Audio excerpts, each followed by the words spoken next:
দর্শক মণ্ডলী, আমি আব্দুল্লাহ হক। দর্শক, আপনারা আজকে জানেন যে 12ই রবিউল আওয়াল প্রতি বছর ন্যায় সারা বাংলাদেশে কিন্তু আনন্দিত হচ্ছে। সারা বিশ্বে মুসলমান ভাইরা, যারা মুসলমান কান্ট্রি, তারা কিন্তু সারা বিশ্বে আনন্দ করছে। দর্শক, আমাদের এখানেও কিন্তু রিয়েলি বের করছে। নবীজি হযরত মুহাম্মদ সাল্লাল্লাহু আলাইহি সাল্লামের যে জন্মবার্ষিকী পালিত হয়। মাদ্রাসাগুলিতে ছেলেমেয়েরাও আছে এবং স্থানীয় ছেলেপুলেও আছে। কচুয়াদের সাতক্ষীরা জেলা, আশুন উপজেলা, আমাদের অঞ্চলে কচুয়া এবং এবং তারা মিছিল রেল থেকে এই বর্ষার সময় কিন্তু আপনারা দেখতে পাচ্ছেন যে অতিরিক্ত বৃষ্টির জন্য ছেলে মেয়ে তারা কিন্তু রেলি শুরু করেছে আর কি, আমাদের হুজুরি কর্তৃপক্ষ থেকে। এই হুজুরের সাথে আমার কথা হয়েছিল, তিনি বলছিলেন যে প্রতি বছর এইভাবে র্যালি বের করেন আর কি। ছোট মেয়ে এবং বাচ্চারা সহ কিন্তু র্যালি বের করছে, তারা লাইন বা লাইন। মাঝখানে ফাঁক আছে। স্থানীয় মানুষের সাথে কথা বলছিলাম, তারাও জোরও আর কি বের করবে আছে। আস্তে আস্তে করে আপনারা দেখতে পাচ্ছেন। দর্শক,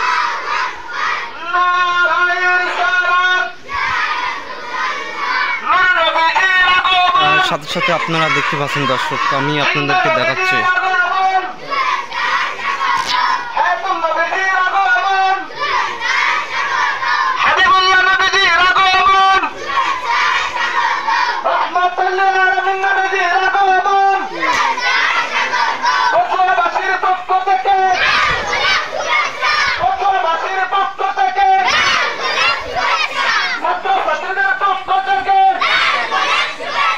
তারা এবার মোড় ঘুরবে, আমি আপনাদেরকে একটু দেখাচ্ছি। দর্শক, ছোট ছোট বাচ্চারা, মেয়েরা, তারাও কিন্তু অনেক হয়েছে আর কি।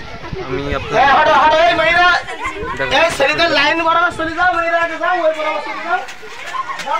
লাইন বরাবর তারা যাচ্ছে, আবার মিছিল যাচ্ছে। তো আমি আপনাদেরকে একটু ঘুরে ঘুরে দেখাচ্ছি। দর্শক,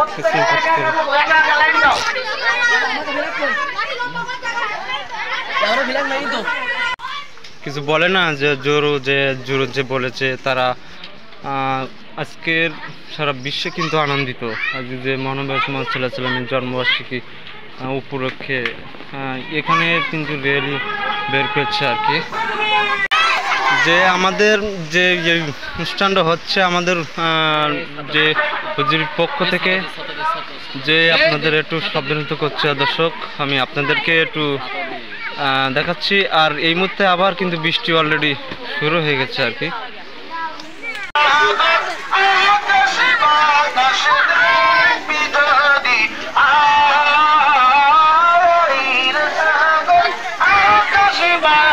দর্শক মণ্ডলী, এই বৃষ্টির কারণে অতিরিক্ত কিন্তু বৃষ্টি হচ্ছে আমাদের এই অঞ্চলে। তারপরেও আজ নবীজির জন্মবার্ষিকী উপলক্ষে তারা কিন্তু অলরেডি রেল শুরু করেছে অনেক সময় ধরে।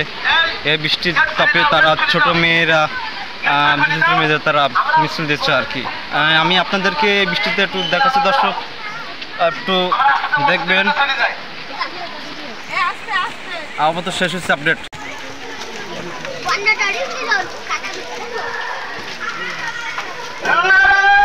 মানুষজন